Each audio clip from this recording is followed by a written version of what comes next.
Allah Bapa kami yang di surga, terima kasih untuk kasih-Mu yang begitu besar dalam hidup kami. Ampuni dosa kami, jikalau kami seringkali melupakan kasih Tuhan, bahkan tidak menyadari kasih Tuhan yang begitu besar. Padahal Engkau sudah mengirimkan Yesus Kristus ke dalam dunia ini menjadi manusia sama seperti kami, tetapi tidak berdosa, untuk menanggung hukuman dosa kami di atas kayu salib. Kami bersyukur untuk pengorbanan Yesus Kristus. Kami bersyukur untuk salib Kristus yang begitu mulia, yang dapat menyelamatkan kami yang seharusnya binasa ini. Terima kasih Tuhan, kami mohon supaya di dalam kehidupan kami boleh mempersembahkan hidup kami kepada Tuhan saja. Kami mau menghabiskan hidup kami yang sementara di bumi ini dengan hikmat Tuhan, dengan hati yang takut akan Tuhan. Jangan biarkan Tuhan membiarkan kami terus di dalam dosa kami. Tolonglah kami Tuhan, berikan kami pertobatan setiap hari, sehingga kami boleh melayani Tuhan dan menyenangkan hati Tuhan. Berkatilah Tuhan kami yang pagi hari ini sudah berkumpul di dalam Kristus. Kami mau supaya kami boleh menikmati pemberitaan firman Tuhan. Kami dikuatkan melalui firman yang adalah pelita bagi kaki kami dan terang bagi jalan kami. Berkatilah setiap kami Tuhan yang mendengar maupun juga pengkhotbah, Tuhan boleh pimpin dan urapi. Di dalam nama Tuhan Yesus Kristus, Tuhan dan Juru Selamat kami yang hidup, kami sudah berdoa dan mengucap syukur. Amin. Mari kita buka Alkitab kita dari 2 Petrus 3, ayat 17 sampai 18, Bapak Ibu sekalian. Ini menjadi pembahasan kita pada hari ini. 2 Petrus 3, ayat 17 sampai 18. Mari kita buka suara, kita membaca firman Tuhan ini bersama-sama. 2, 3. Tetapi kamu, saudara-saudaraku yang kekasih, kamu telah mengetahui hal ini sebelumnya. Karena itu waspadalah, supaya kamu jangan terseret ke dalam kesesatan orang-orang yang tak mengenal hukum, dan jangan kehilangan peganganmu yang teguh. Tetapi bertumbuhlah dalam kasih karunia, dan dalam pengenalan akan Tuhan dan Juru Selamat kita, Yesus Kristus. Baginya kemuliaan sekarang dan sampai selama-lamanya. Nah, Bapak Ibu sekalian, baru 3 bulan ini saya mendapatkan hobi yang baru, ya, yaitu apa? Hobi tanaman, khususnya tanaman kaktus, sukulen, ya, sansevieria. Saya lihat itu adalah tanaman yang menarik bentuknya, dan juga bukan saja menarik, ya, tetapi ya setidaknya bisa ditaruh di ruangan dan memberikan udara yang segar, membersihkan udara yang kotor, ya, terutama sansevieria itu, ya, lidah mertua sebutannya, ya, di Indonesia. Lidah mertua ya mungkin dipikir bisa membersihkan yang kotor-kotor, ya, yang buruk-buruk dibersihkan oleh lidah mertua, seperti itu, ya. Berkebun dan bercocok tanam tuh susah-susah gampang, ya. Ada teori dan prakteknya sendiri. Tetapi waktu kita mendalami wahyu umum, ya, semua orang tahu tanaman, semua orang melihat tanaman. Itu adalah wahyu umum yang sudah Tuhan berikan kepada kita, yaitu alam. Di situ tetap kita bisa melihat keindahan dan keagungan Tuhan di dalam ciptaannya. Karena namanya saja Tuhan menciptakan seluruh dunia ini. Nah, apa yang sudah Tuhan ciptakan pasti ada keagungan dan kemuliaan Tuhan sendiri. Meskipun tidak banyak atau sedikit yang kita bisa pelajari. Nah, ada beberapa alasan, ya, ketika saya merenungkan tumbuhan yang sudah bertumbuh tetapi tidak berbuah.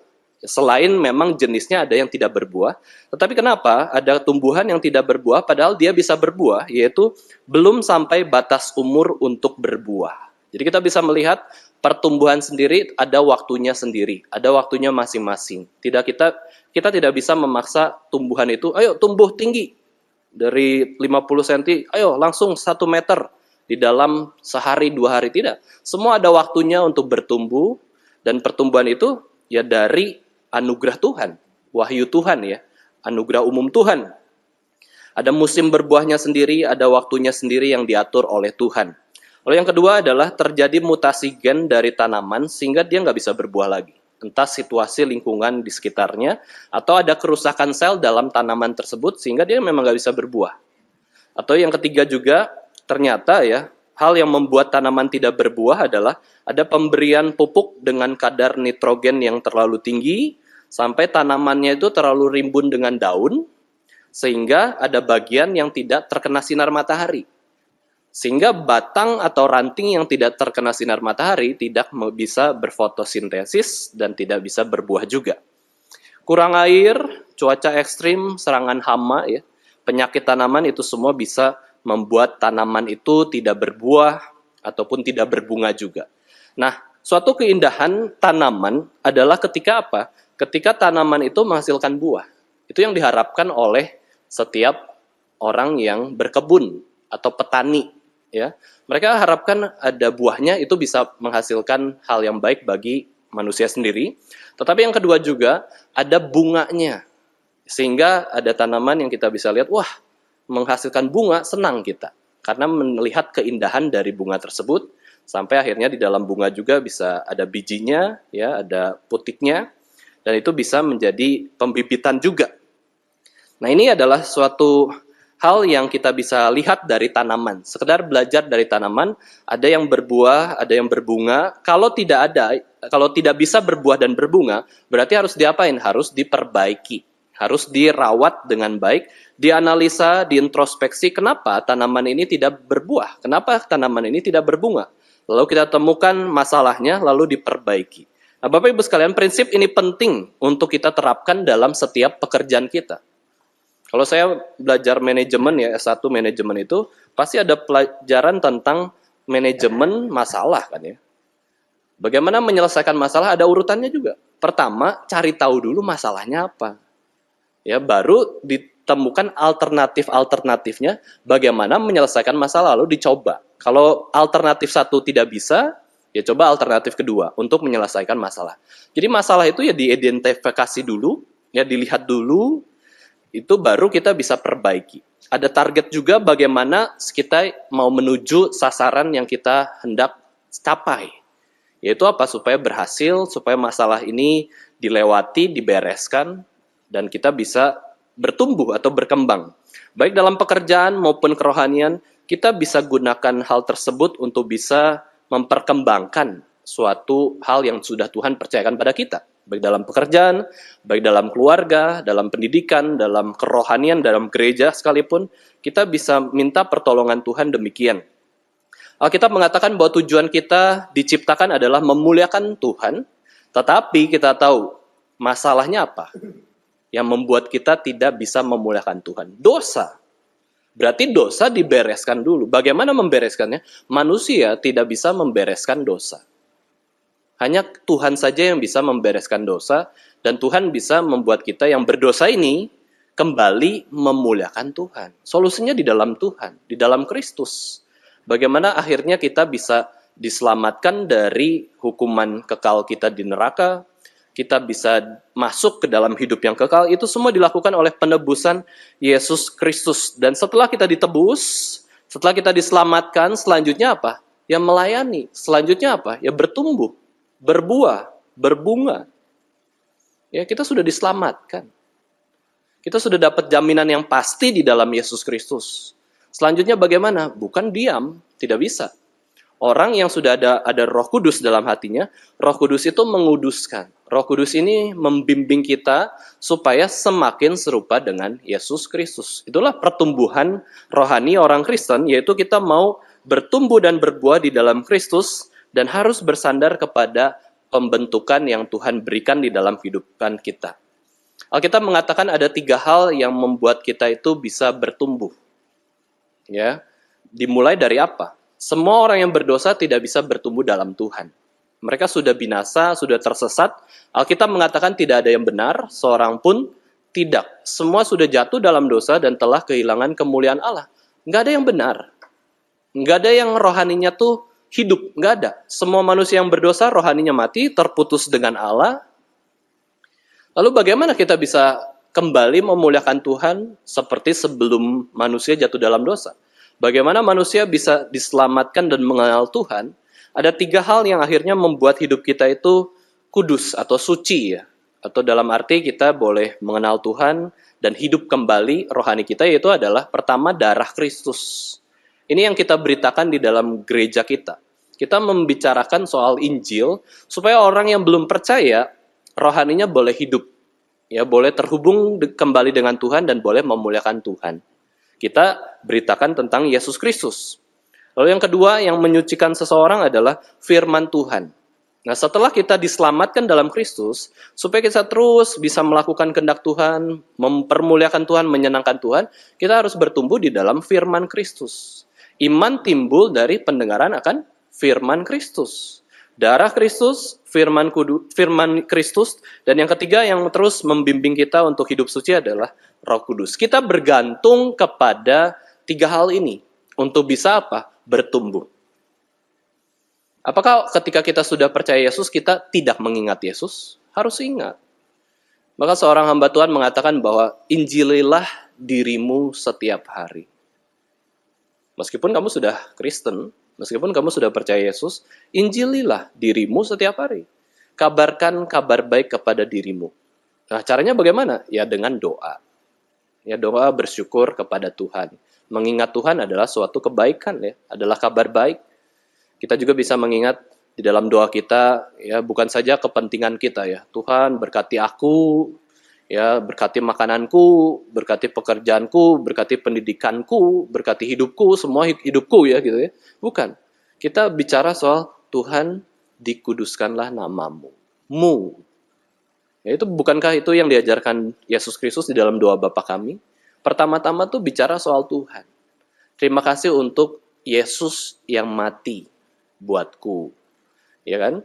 Yesus dulu, baru aku. Ya, bicara soal kehidupan rohani itu bicara soal tentang Tuhan terlebih dahulu. Ya, Allah dulu di dalam kehidupan kita, bukan kita.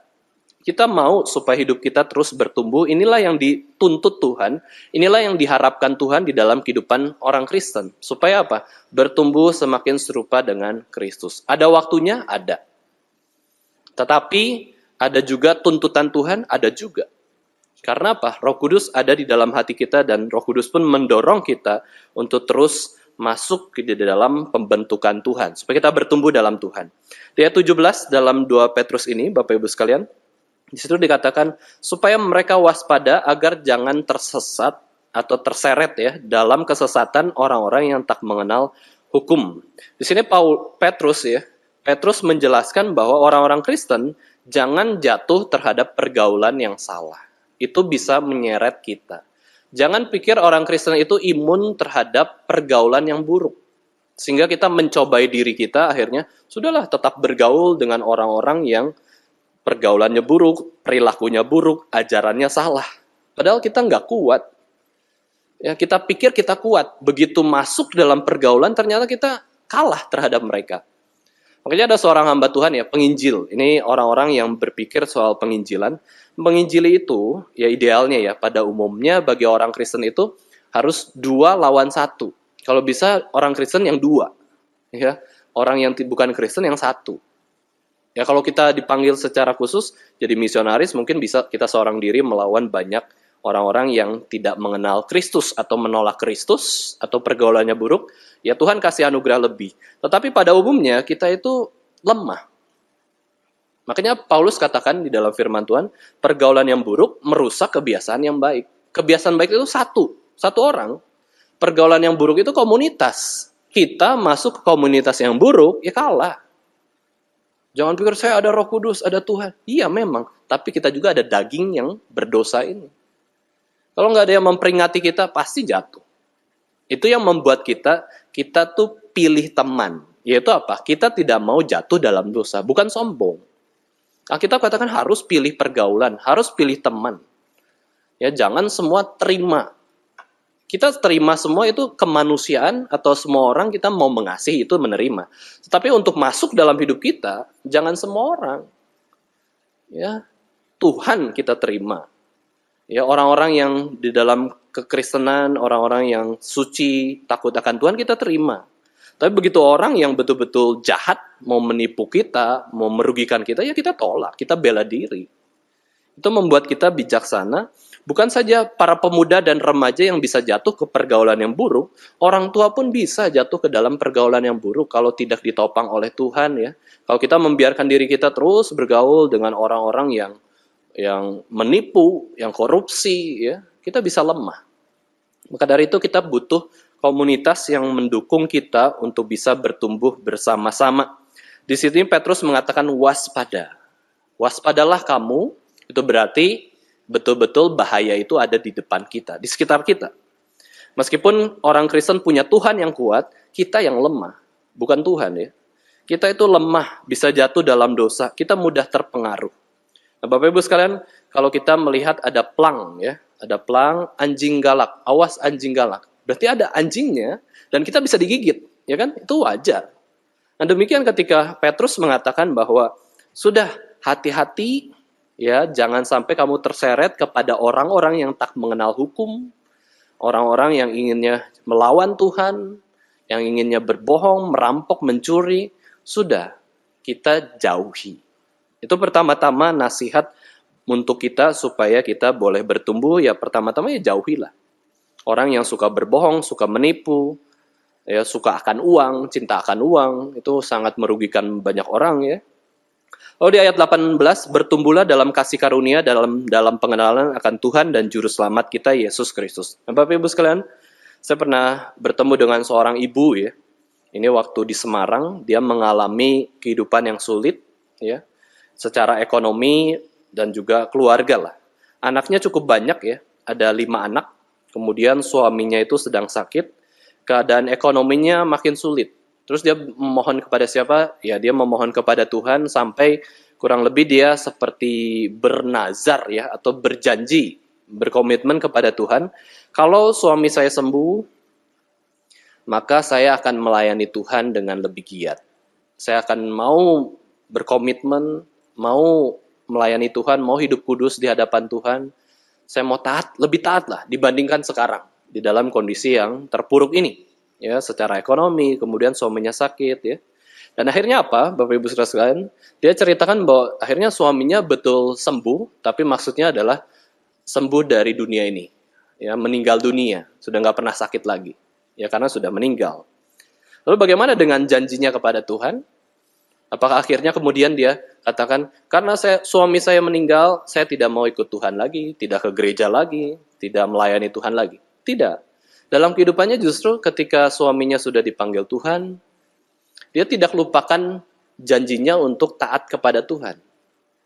Ya, dia tetap mau aktif dalam pelayanan, dia fokus dalam komitmen tertentu, pokoknya saya ikut PA misalkan ya, atau saya ikut paduan suara selain ibadah minggu. Ibadah minggu itu harusnya komitmen orang Kristen pada umumnya pasti bisa lah. Ibadah minggu Tuhan berikan kekuatan, Tuhan sendiri istirahat dan memberikan berkatnya secara double di hari Sabat ya.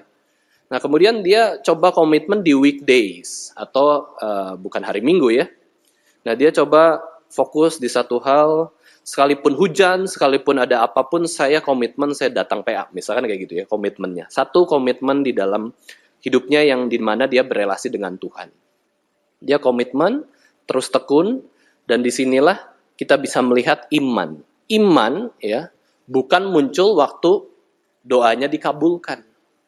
Kalau doa dikabulkan saya akan beriman, itu justru biasa. Tapi doanya tidak dikabulkan, dia justru semakin taat, semakin beriman. Nah ini baru iman, baru percaya kepada Tuhan. Sekalipun doa saya tidak dikabulkan, saya tetap setia. Ya, sekalipun doa saya tidak dijawab Tuhan, saya tetap melayani. Karena apa? Karena sudah begitu limpah kasih Tuhan yang sudah Tuhan nyatakan di dalam Alkitab. Ya, meskipun hujan, pokoknya dia komitmen, dia datang di dalam persekutuan. Meskipun jauh, dia datang. Ini bukan bicara soal diri lagi. Ini bicara soal komitmen kepada Tuhan. Wujud ketaatan, wujud kesetiaan kepada Tuhan, dia pikirkan, lalu dia komit kepada Tuhan. Ya, selain ibadah minggu tentunya ya, dia tambah lagi. Atau hal yang bisa kita komitkan kepada Tuhan adalah apa? Misalkan saya mau untuk berdoa, membaca firman Tuhan, baca Alkitab dari Kejadian sampai Wahyu minimal dalam hidup saya itu 1 kali ya, bacalah sekali. Itu juga komitmen kepada Tuhan. Itu praktiknya bisa berbeda-beda, tetapi waktu kita berkomitmen, itu ada pertumbuhan yang Tuhan berikan. Ya, komitmen kita itu justru menguji Tuhan beranugerah nggak kepada apa yang kita janjikan. Ya, saya pernah berkomitmen juga ya. Pokoknya kalau saya mau khotbah, saya harus doa berlutut sendiri. Loh, kok bisa pikir gitu? Nggak tahu ya. Ya, ini pergumulan sendiri dengan Tuhan. Kadang lupa, kadang lupa. Tapi sebelum khotbah, pokoknya saya berdoa berlutut, memohon anugerah Tuhan, supaya saya bisa melayani Tuhan sebaik mungkin. Sebelum ke gereja misalkan ya, saya pernah juga, pokoknya sebelum ke gereja ada doa pribadi dulu. Ini zaman dulu ya. Pokoknya doa untuk gereja. Itu bisa kita komitmenkan untuk apa? Untuk menunjukkan bahwa Tuhan itu baik dalam hidup kita dan iman kita teruji di dalam kehidupan kita masing-masing. Nah, ketika kita melihat kisah ini, apakah si ibu itu bertumbuh? Iya. Dia berani berjanji di masa sulit dia, tetapi ketika doanya tidak terkabul, dia tetap lakukan apa yang dia sudah omongkan kepada Tuhan. Untuk komitmennya setia di dalam persekutuan atau PA. Kita ada komitmen apa Bapak Ibu sekalian ke Tuhan? Apakah komitmennya yang penting hari Minggu saya ibadah? Ya itu biasa. Orang non-Kristen pun ya, orang yang di luar Kristen pun, mereka bisa ada komitmen, pokoknya seminggu sekali ibadah. Bahkan sehari ibadah 5 kali misalkan, atau berapa kali ya. Mereka ada komitmen loh. Untuk apa sih komitmen itu? Ya untuk mengejar tujuan yang mereka pikirkan, yang mereka miliki. Nah kita bagaimana? Setelah diselamatkan oleh Kristus, setelah kita dipilih, setelah kita dilahir kembalikan oleh Roh Kudus, masa kita nggak ada komitmen? Ya, masa kita nggak ada suatu hal yang mau kita persembahkan kepada Tuhan? Di dalam kitab Roma sendiri dinyatakan ya, kitab Roma kan tulisan Paulus pasal 1 sampai 11 itu bicara soal anugerah Tuhan, pekerjaan Tuhan, tentang ajaran firman Tuhan. Dan setelahnya Paulus memberikan aplikasi apa setelah kamu mengerti keselamatan di dalam Kristus, yaitu Roma 12 ayat pertama. Persembahkanlah dirimu kepada Tuhan. Seluruh hidup kita. Yang Tuhan minta itu cuma satu. Yaitu apa? Tapi seluruh hidup kita. Nah seharusnya kita bisa mempersembahkan seluruh hidup kita kepada Tuhan. Bentuk nyatanya apa? Ya komitmen-komitmen itu. Kita tahu hidup kita harus untuk Tuhan. Hidup kita milik Tuhan. Tapi kita perlu berkomitmen sesuatu kepada Tuhan. Yang lebih secara spesifik, lalu secara pribadi, secara personal dengan Tuhan sendiri. Apa? Ya bebas. Yang penting tidak menentang prinsip firman Tuhan ya. Kita mau misalkan kalau para pemuda remaja kan, sudah gereja sudah mengadakan acara PA remaja, PA pemuda, ya udah saya mau komitmen itu. Selain ibadah minggu gitu ya. Sudah bagus. Saya lihat kalau jemaat Kristen ya, dalam seminggu itu komit bisa seminggu sekali, ibadah minggu itu oke lah, normal. Kalau ibadah minggu aja nggak bisa komit, itu wah, itu tidak menghargai anugerah Tuhan. Itu berdosa di hadapan Tuhan. Tetapi kemudian ya lumayan mau aktif ya dalam seminggu, komit. Satu hari saya mau ikut kegiatan gereja, tambah lagi. Jadi seminggu 2 kali aktifnya, komit. Udah, ini sudah bagus juga. Dia sudah hari Minggu, terus hari lain ya dia aktif, sudah bagus. Kalau mau tambah lagi silahkan diatur ya dengan pelayanan keluarga, pelayanan pekerjaan, pelayanan pendidikan itu diatur. Ternyata Tuhan kasih lebih lagi. Oh dapat lagi kesempatan. Oh bisa komit lagi acara misalkan KK regional nanti atau acara paduan suara ya itu bisa dikomitkan kepada Tuhan, supaya apa? Bukan supaya menunjukkan kita tuh hebat, bukan. Tetapi menunjukkan Tuhan tuh bekerja dalam hidup saya. Kalau sama orang Kristen saja nggak bersaksi, saya ada gitu di komunitas ini, saya berkontribusi dalam tanda kutip ya atau melayani Tuhan, ya bagaimana kita mau melayani di luar? Di markas sendiri saja nggak tertib, ya kalau ibarat tentara gitu ya. Kalau tentara saja nggak disiplin di markas sendiri, males-malesan berlatihan, gimana kalau perang? Ya mati langsung. Ya maka komunitas gereja adalah suatu wadah anugerah Tuhan di mana kita boleh dibentuk semakin dewasa. Nggak banyak. Tuhan saja nuntut kita seminggu sekali. Gereja, oke, ada gereja yang ketat sekali. Bahkan bukan Kristen, ketat. Pokoknya harus ikut semua kegiatan baru bisa memiliki jabatan atau pelayanan di organisasi ini, misalkan kayak gitu. Wah, mereka saja kerjakan loh. Masa kita yang sudah ditebus Kristus, mengenal Kristus, sudah belajar firman, nggak bisa lebih gitu komitmen kepada Tuhan. Selain khususnya di dalam kehidupan pribadi kita masing-masing. Doa ya harus tiap hari lah. Baca firman ya harus tiap hari. Itu komitmen normal ya bagi orang Kristen. Ibadah minggu ya sekali. Tapi kita mau tambah karena kita sudah bertumbuh di dalam Tuhan. Dalam kehidupan saya sendiri, Bapak Ibu Saudara sekalian ya, saya tidak pernah ingat ya kalau misalkan saya buat janji seperti itu ya, kayak nazar gitu ya. Kalau Tuhan kabulkan doa saya ini, maka saya akan lakukan. Itu bisa saja terjadi kan. Di dalam Alkitab pun ada kisah-kisah yang demikian. Tapi pengkhotbah mengatakan jangan berjanji sembarangan kepada Tuhan. Kalau kamu kira-kira tidak bisa lakukan, jangan berjanji. Lebih baik tidak berjanji kepada Tuhan daripada asal janji tapi tidak bisa lakukan. Tapi bukan berarti tidak usah berjanji. Berjanji, tapi normal gitu. Yang kira-kira bisa dilakukan oleh kita yang lemah ini, yang kurang iman ini. Saya tidak terlalu memikirkan demikian, tetapi ya dalam kehidupan saya ada suatu momen saya mengambil keputusan kan untuk menjadi hamba Tuhan, untuk menjadi pengkhotbah seperti itu ya, menjadi hamba Tuhan. Yaitu apa? Nah ini ada kemarin ada pemuda yang tanya bagaimana sih Ko Marvin bisa menyerahkan diri sebagai hamba Tuhan. Saya bilang temukanlah jawabannya di ibadah minggu gitu ya. Saya nggak langsung jawab ke pemuda itu karena lagi makan ya. Tapi karena saya pikir saya sudah mempersiapkan khotbah lalu mau menjelaskan tentang bagaimana saya berjanji kepada Tuhan seperti itu ya. Ya saya mau jelaskan di khotbah saja. Ya datanglah kebaktian 1 maupun kedua gitu ya. Supaya menemukan jawabannya. Nah, kenapa ya saya mau menyerahkan diri sebagai hamba Tuhan? Udah S1 nih. Udah lulus ya S1 manajemen. Pikirannya dulu waktu ambil kuliah itu maunya cari uang. Ya, cari uang juga ditutup dengan alasan yang rohani. Ya mau berbakti kepada orang tua, ya mau persembahan ke gereja, mau uang. Tapi ujung-ujungnya memang uang gitu ya. Tapi ada satu momen di mana ketika saya dengar firman, PA reform gitu ya. Saya coba lihat bahwa Injil Yesus Kristus itu sesuatu hal yang besar. Kitab Roma sendiri mengatakan bahwa Injil adalah kekuatan Allah yang menyelamatkan setiap orang yang percaya.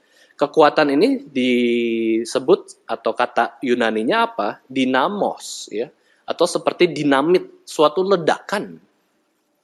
Ketika ada Injil kita terima, itu ledakan rohani terjadi dalam hidup kita dan itu mengubah hidup kita. Maka waktu ketika saya merenungkan panggilan hamba Tuhan, alasannya apa? Saya katakan bahwa alasannya adalah karena Injil Yesus Kristus yang sudah saya renungkan. Saya berkata kepada Tuhan ya, Tuhan itu sudah terlalu baik dalam hidup saya. Saya harusnya mati, binasa, masuk neraka di dalam dosa saya, tapi Tuhan mau menyelamatkan saya. Wah, ini suatu berita yang agung, besar. Tuhan mau memberikan hidup yang kekal dengan harga yang mahal. Yaitu apa? Pengorbanan Yesus Kristus. Kalau Yesus saja mau mengorbankan dirinya untuk saya, masa saya nggak mau mengorbankan diri saya untuk Yesus? Di dalam pikiran saya, Tuhan sudah terlalu baik dalam hidup saya mau belajar firman, lalu saya serahkan diri itu bukan mau jadi hamba Tuhan. Saya serahkan diri itu terserah Tuhan mau jadi apa. Apapun saya terima dari Tuhan, termasuk apa? Hamba Tuhan, saya bilang ya. Kalau memang itu yang Tuhan arahkan hidup saya. Maka inilah yang membuat saya akhirnya berkomitmen, pokoknya saya terserah Tuhan, mau apa, saya siap.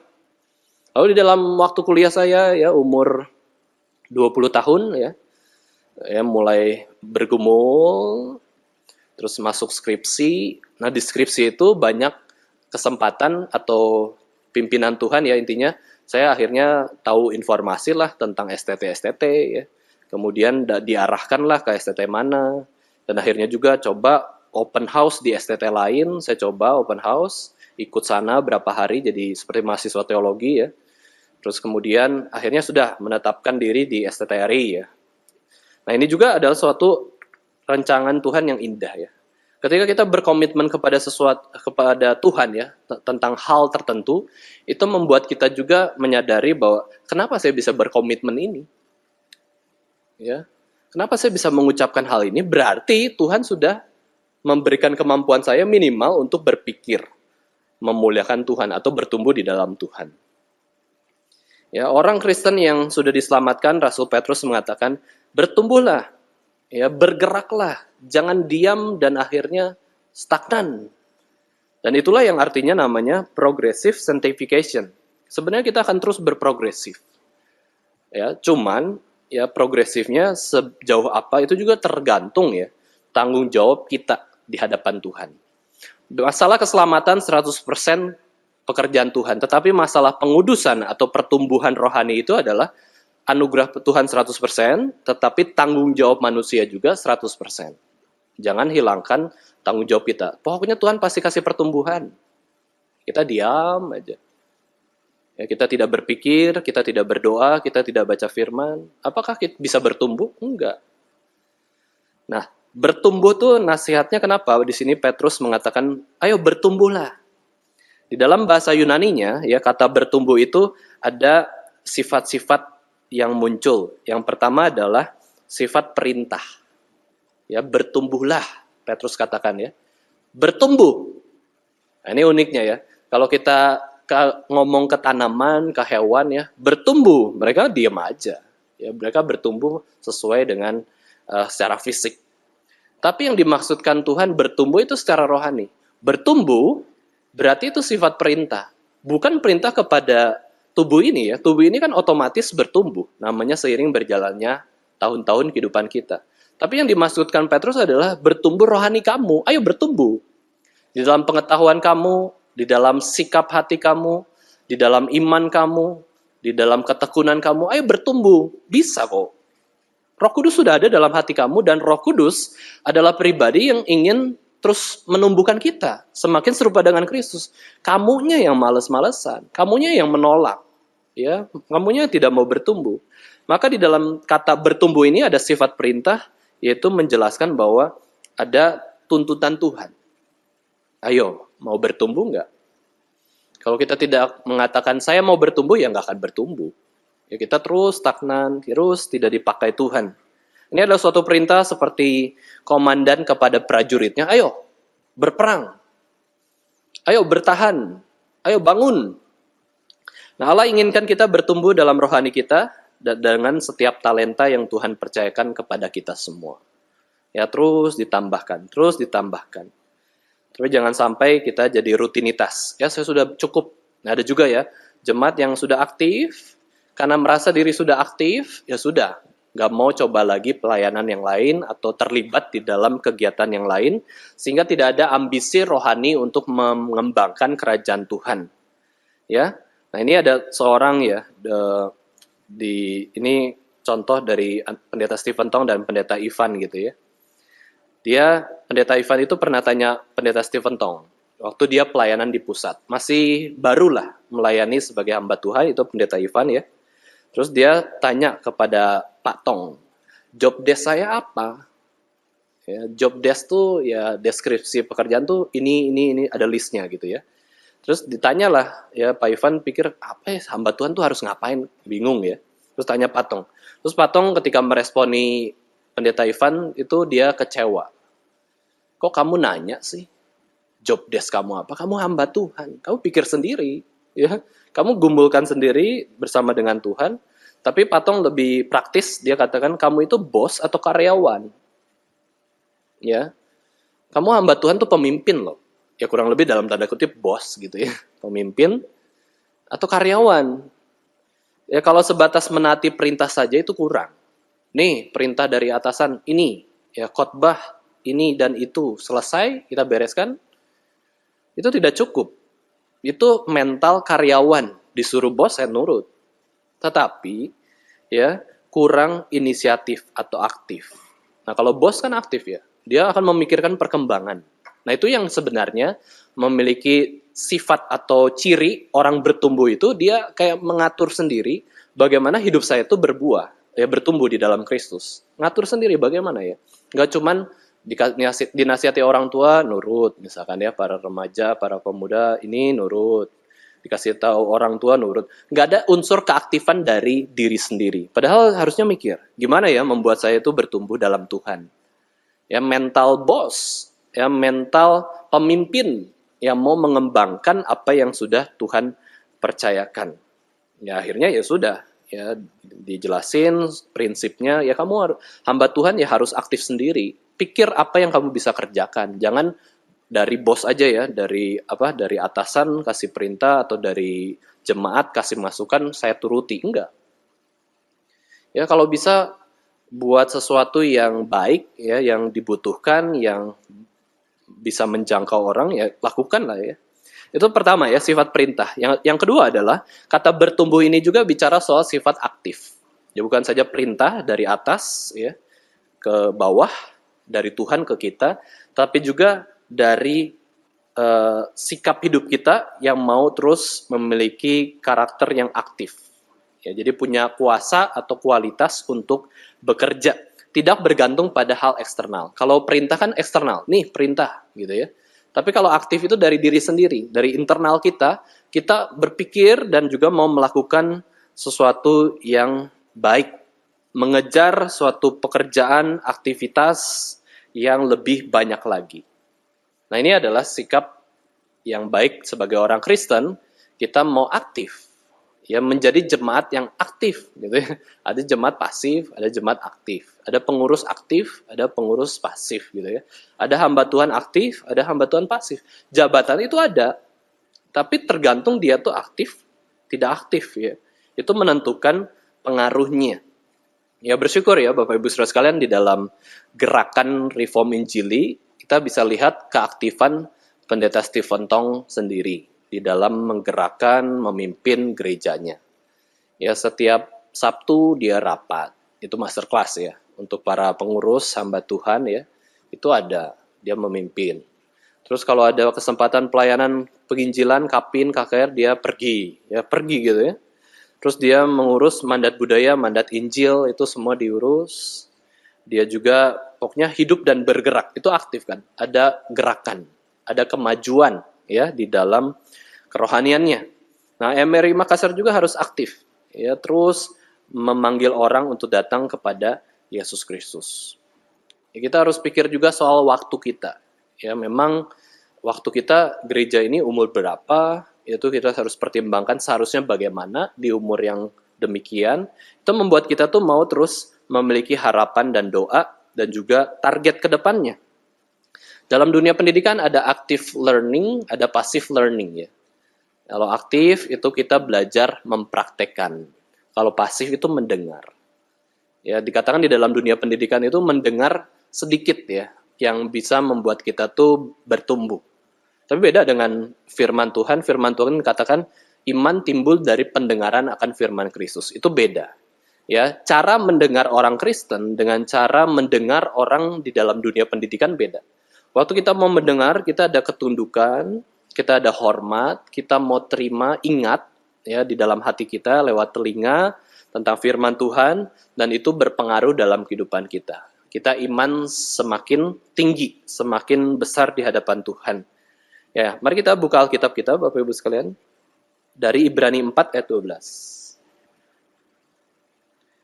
Ibrani 4 ayat 12. Kita baca bersama-sama. Ini firman Tuhan ya. Mari kita baca bersama-sama. Ibrani 4 ayat 12, 2, 3. Sebab firman Allah hidup dan kuat dan lebih tajam daripada pedang bermata dua manapun. Ia menusuk amat dalam sampai memisahkan jiwa dan roh, sendi-sendi dan sumsum. Ia sanggup membedakan pertimbangan dan pikiran hati kita. Nah, ini adalah salah satu kunci bagaimana kita bertumbuh. Ya, bertumbuh berarti bergerak, hidup, aktif. Firman Tuhan punya ciri apa? Hidup. Ya, hidup dalam hidup kita, ya Roh Kudus mempertumbuhkan iman kita. Lalu juga apa? Kuat. Kuat dalam bahasa yang lebih tepat adalah aktif. Ya, firman Tuhan itu aktif, membuat kita aktif seperti ada listriknya gitu ya. Ada kalau mati lampu, nggak ada listrik, kegiatan pun terbatas. Tapi begitu ada listrik, wah nyala. Ya, ada kegiatan yang semakin banyak. Dan juga dikatakan tajam, lebih tajam dari pedang bermata dua. Tajam berarti apa? Firman Tuhan itu bisa memisahkan ajaran yang salah itu dapat kita lihat. Oh, ini yang salah, yang benar firman Tuhan. Firman Tuhan itu bisa juga memotong kita. Dalam arti kerohanian kita dibentuk, ya, ranting-ranting yang tidak berbuah dipotong supaya pada akhirnya nanti bisa berbuah. Nah, ini adalah firman Tuhan yang sangat baik di dalam kehidupan kita. Jadi nasihat Petrus ini menyatakan bahwa pertumbuhan rohani bukanlah pilihan, ya, tetapi merupakan tindakan selanjutnya dan syarat dari Allah bagi orang Kristen. Bagi orang Kristen tidak boleh memilih untuk tidak bertumbuh, diam saja, enggak. Ini adalah suatu tindakan selanjutnya setelah kita di dalam Yesus Kristus. Ya udah bertumbuh. Ya, dan ini juga menjadi sebuah hal yang menjadikan bahwa kita itu adalah murid Kristus. Syarat murid Kristus apa, Bapak Ibu sekalian? Ada 3. Menyangkal diri, memikul salib, mengikut Yesus. Ini bertumbuh. Kita semakin menyangkal kedagingan kita. Kita semakin mau pikul tugas dari Tuhan, salib kita. Dan kita mau terus mengikut Yesus Kristus. Itu wujud bagaimana kita itu bertumbuh. Jadi bertumbuh itu menunjukkan bahwa kita diselamatkan. Maka kalau kita tidak ada pertumbuhan, hati-hati. Jangan-jangan kita belum di dalam Kristus malah. Atau pertumbuhannya lama bisa juga. Ya pelan, kenapa? Karena banyak dosa yang kita lakukan. Ya, maka dari itu pertumbuhan ini adalah suatu hal yang otomatis seharusnya kita rindukan sebagai orang yang sudah diselamatkan di dalam Kristus. Kita ada pertumbuhan pelan-pelan, semakin bertumbuh di dalam Tuhan. Kita yang 2 tahun yang lalu beda dengan yang sekarang. Kita yang 5 tahun yang lalu berbeda dengan kita yang sekarang, baik secara fisik maupun juga secara kerohanian. Itu harus. Karena hidup kita ditolong oleh Roh Kudus. Ibunya Pendeta Stephen Tong juga ya, ini seorang yang mau bertumbuh melayani Tuhan, dia berkomitmen. Ya, saya meskipun menjahit, ya mengurus banyak anak, susah. Pokoknya setiap hari Jumat dia pakai baju putih, ya, kemudian membawa sembako, penginjilan, mengunjungi orang-orang yang butuh dia kunjungi. Itu komitmen. Ya, itu komitmen kepada Tuhan, mempersembahkan diri kepada Tuhan.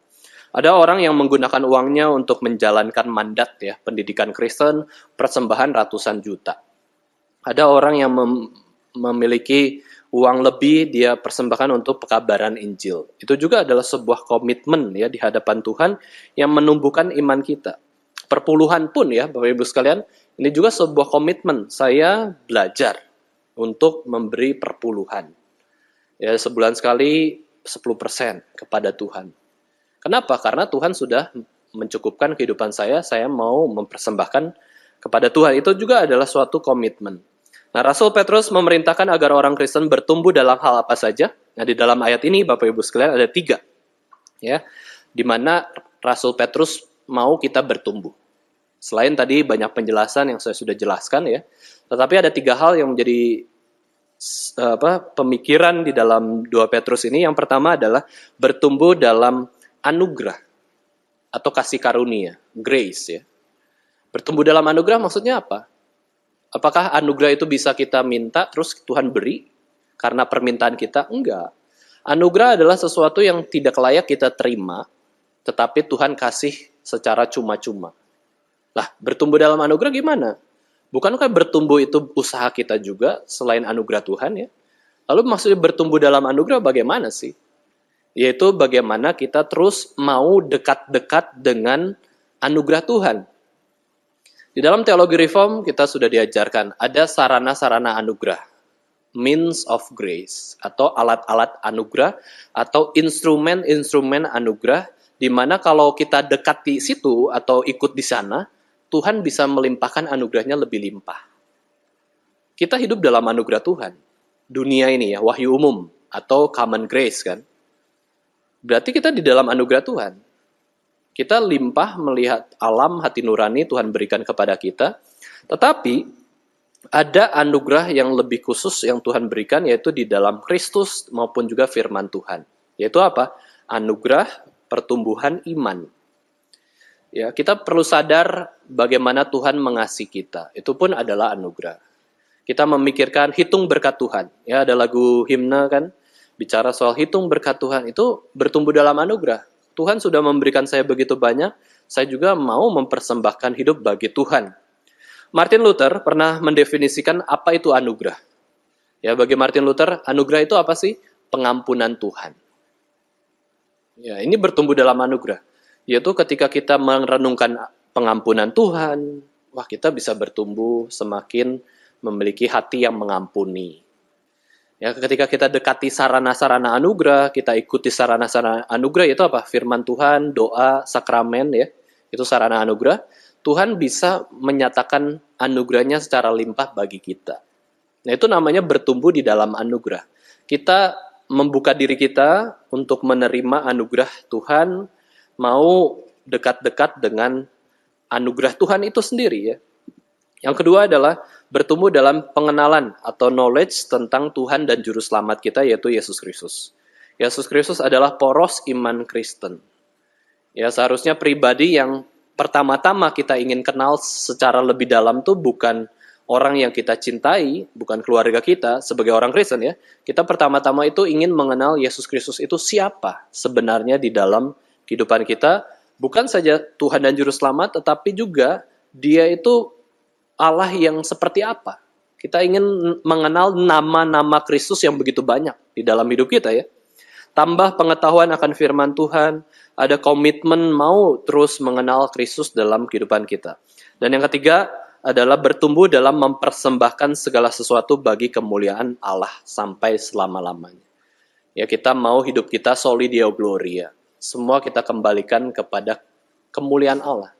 Saya bisa hidup karena Allah. Saya bisa melayani karena Allah. Saya bisa melakukan berbagai aktivitas di dalam dunia ini karena Allah yang menopang hidup saya, bukan karena saya mampu. Nah, itu betul-betul mau memuliakan Allah. Mencerminkan sifat Allah dalam kehidupan kita. Itu adalah memuliakan Allah.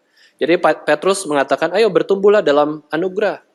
Ya, bertumbuhlah dalam knowledge tentang Yesus. Ya, kemudian bertumbuhlah dalam kemuliaan Allah, mau mempermuliakan Allah di dalam kehidupan kita.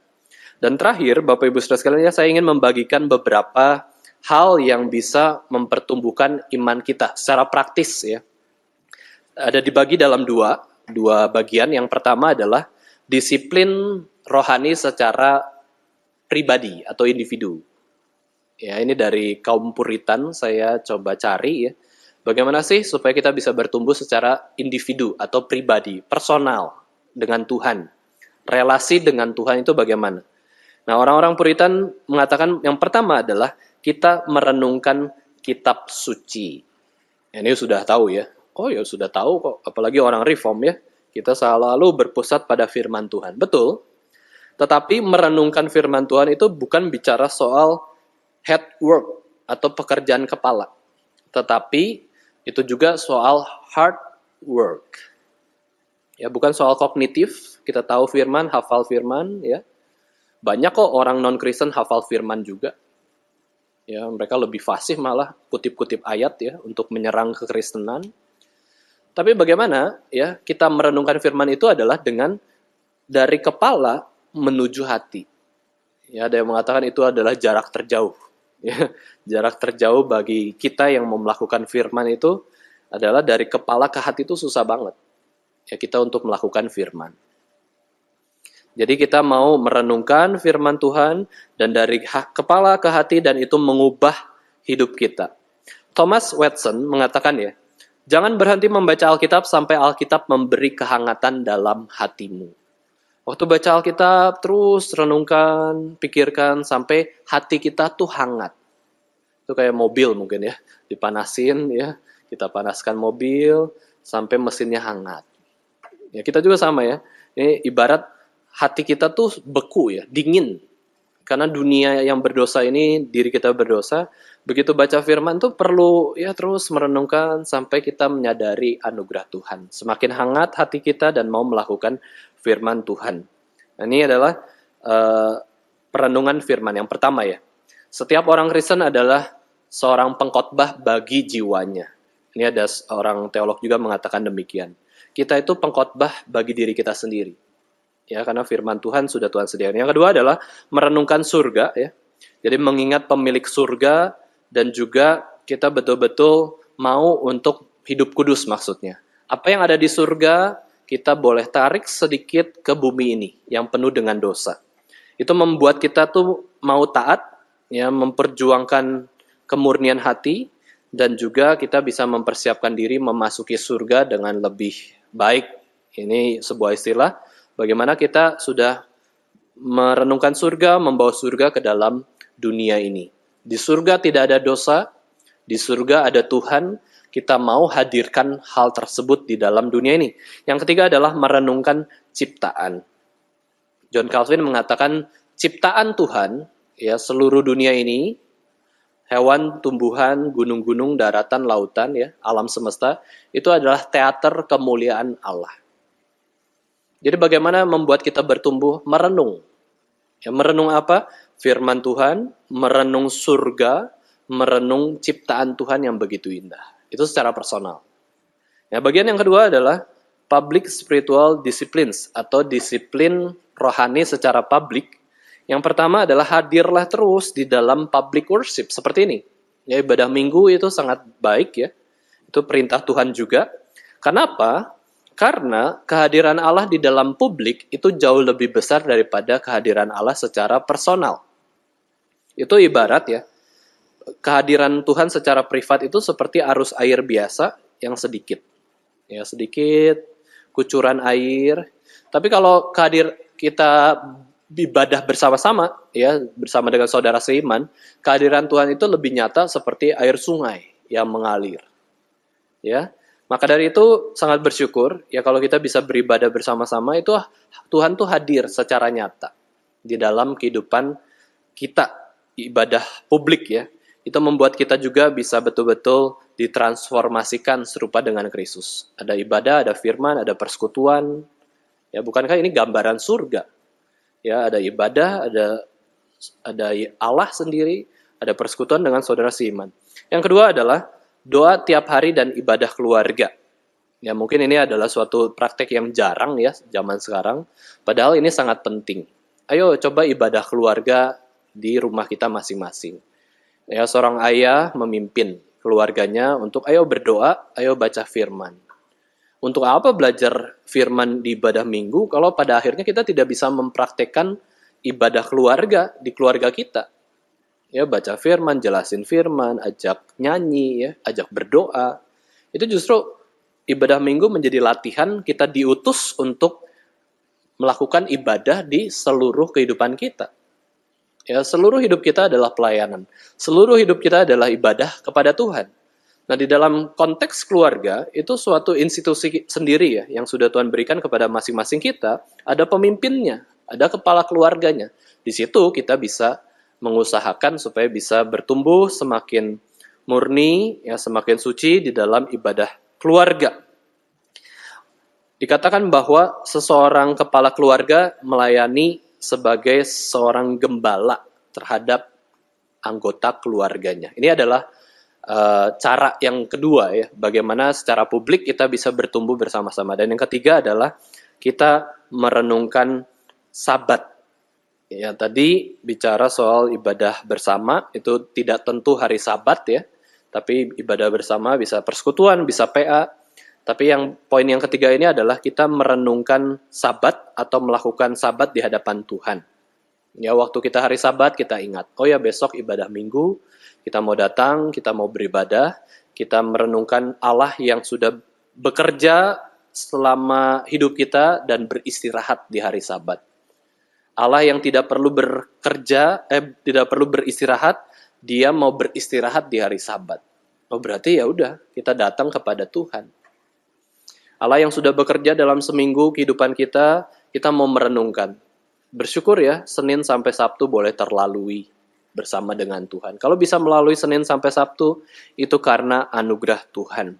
Kemudian hari Minggu kita fokus istirahat, kita melakukan pekerjaan belas kasihan, kemurahan, ibadah kepada Tuhan. Kita bisa lebih banyak kesempatan untuk mengasihi sesama di hari Minggu. Menunjukkan kita orang Kristen dan anak-anak Allah yaitu dengan mengasihi yang terlihat. Hari Minggu digunakan bukan untuk fokus diri ya, me time gitu ya. Fokus kepada diri, we time, our time gitu ya. Bukan. Justru kita fokus kepada sesama. Others time. Hari Minggu itu adalah untuk Tuhan, untuk orang lain. Kita nanti. Gitu ya. Di hari Minggu kita bisa melakukan pekerjaan-pekerjaan kemurahan hati, ya baik itu mungkin mengunjungi saudara, baik itu ke panti asuhan, ya ke panti jompo. Libur kok. Tuhan kasih libur di dalam kehidupan kita ya. Kecuali memang orang-orang yang kalau tidak bekerja hari Minggu, dia nggak dapat uang, nggak bisa makan, ya sudah. Tapi ibadah dulu, baru bekerja. Ya tapi kalau orang tidak perlu kerja hari Minggu, ya sudah tidak perlu. Masih bisa hidup kok. Senin sampai Sabtu gitu ya. Justru melayani Tuhan. Berbuat baik semakin banyak karena Tuhan memberikan berkatnya di hari Sabat. Nah itu dua bagian kita boleh bertumbuh ya. Ya bagaimana cara bertumbuh. Nah, pada umur 17 tahun, Pak Tong ya, belajar menjadi guru dan mengajar di suatu sekolah. Waktu dia jadi guru di masa mudanya, dia diperkenalkan dengan 4 guru terbaik di dalam sekolah tersebut. Ya, ada 3 guru itu diantaranya pengalaman mengajar selama 40 tahun, lalu seorang yang lainnya itu 30 tahun. Jadi wah hebat sekali. Mereka adalah guru yang dapat mengajar dengan baik. Nah, Pak Tong waktu itu baru menjadi guru itu 2 bulan. Terus dia berpikir ya dalam kehidupannya, masa untuk menjadi guru yang baik itu perlu menghabiskan 40 tahun dan 30 tahun. Ya, masa sih harus lama gitu ya baru ahli dalam bidangnya. Maka dari itu dia berkata ya, saya mau hisap menimba semua pengalaman dari 4 guru paling baik di sekolah itu dalam 3 tahun saya melayani atau mengajar di sekolah itu. Jadi suatu komitmen ya. Dia ingin bertumbuh. Dengan cara apa? Menyerap. Itu seperti sponge gitu ya. Sponge ya menyerap air. Ini juga adalah satu sikap hati yang membuat kita bertumbuh. Kita ketemu orang tuh bukan cuman ketemu orang. Kita ketemu orang tuh mau menyerap suatu hal yang baik di dalam diri dia. Supaya apa? Supaya kita baik juga. Lebih bertumbuh juga. Maka dia belajar terus, patongnya terus menyerap segala yang baik dari guru yang pengalaman di sekolah tersebut. Supaya bisa juga menjadi guru yang baik. Nah itu salah satu sikap ya bagaimana Tuhan mungkin menambahkan banyak talenta juga kepada beliau. Yaitu sikap yang rendah hati mau belajar dari setiap orang. Mau belajar dari orang yang ahli juga, dan untuk bisa bertumbuh, kita perlu sikap seperti ini ya, menyerap segala yang baik, ya bersekutu dengan orang lain, pelajari dia, kenal Tuhan yang sudah membentuk dia, dan kita pun mau bertumbuh di dalam Tuhan, ya kita meneladani orang-orang di sekitar kita yang sudah mengikut Tuhan. Ya, mari kita sama-sama, Bapak Ibu sekalian ya, boleh terus memikirkan tentang pertumbuhan iman kita di hadapan Tuhan. Ya, jangan berhenti bertumbuh. Kita mau lebih lagi. Bukan ambisius, bukan ambisi yang duniawi, tetapi ambisi yang rohani. Kita mau menyenangkan Tuhan. Saya mau dipakai Tuhan lebih besar lagi. Saya mau setia kepada Tuhan, melayani Tuhan di dalam kehidupan saya. Itu bagian tanggung jawab kita. Dan terakhir, kita baca 1 Korintus 3 ayat 6-9.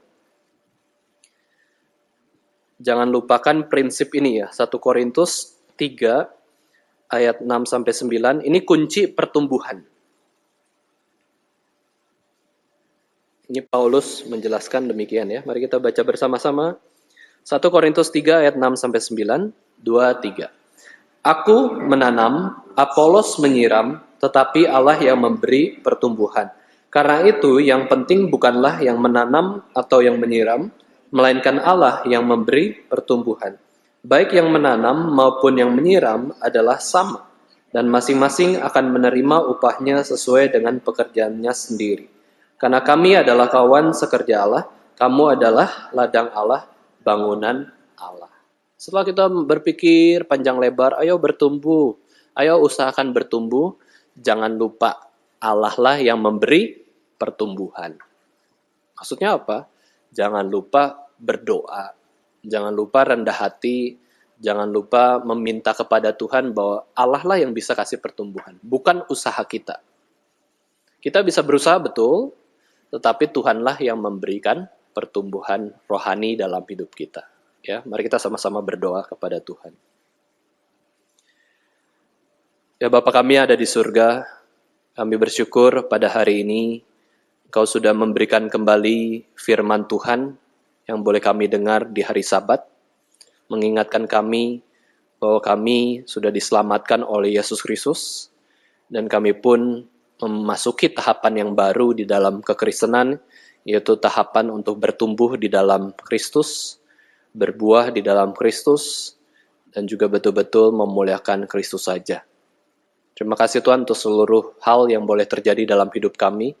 Kami percaya itu semua membentuk hidup kami untuk bisa semakin dekat dengan Tuhan dan juga semakin dewasa di dalam Tuhan. Tolonglah kami Tuhan, berikan kami hati yang rindu untuk melayani Tuhan, rindu untuk lebih mengasihi Tuhan lagi.